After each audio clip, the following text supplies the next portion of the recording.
চাহ বাগিচাত প্ৰাথমিক বিদ্যালয়ে চাহ বাগিচাৰ শেষ হ'ব নোৱাৰে। চাহ বাগিচাৰ বাবে 100খন আমি আদৰ্শ হাইস্কুল স্থাপন কৰিছিলোঁ। তাক এতিয়া হায়াৰ ছেকেণ্ডাৰীলৈকে ৰূপান্তৰ কৰাৰ পৰিকল্পনা কৰা হৈছে আৰু জানুৱাৰী মাহৰ ভিতৰত আৰু 100খন হাইস্কুল আমি আনুষ্ঠানিকভাৱে মুকলি কৰিম।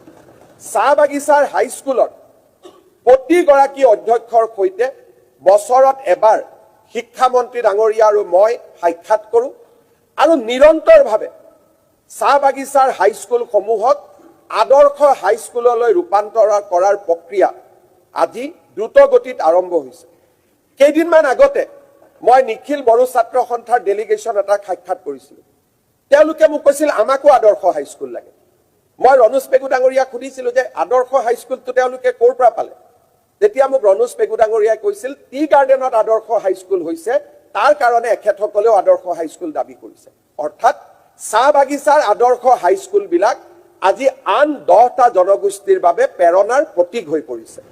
আজি চাহ বাগিচাৰ প্ৰতিখন হাইস্কুললৈ ছাত্ৰ ছাত্ৰী আহিছে, ছাত্ৰ ছাত্ৰীসকলে অধ্যয়ন কৰিছে আৰু চাহ বাগিচাৰ মাজৰ পৰাই তেওঁলোকে আজি ডক্টৰ ইঞ্জিনিয়াৰ হোৱাৰ সপোন দেখিছে।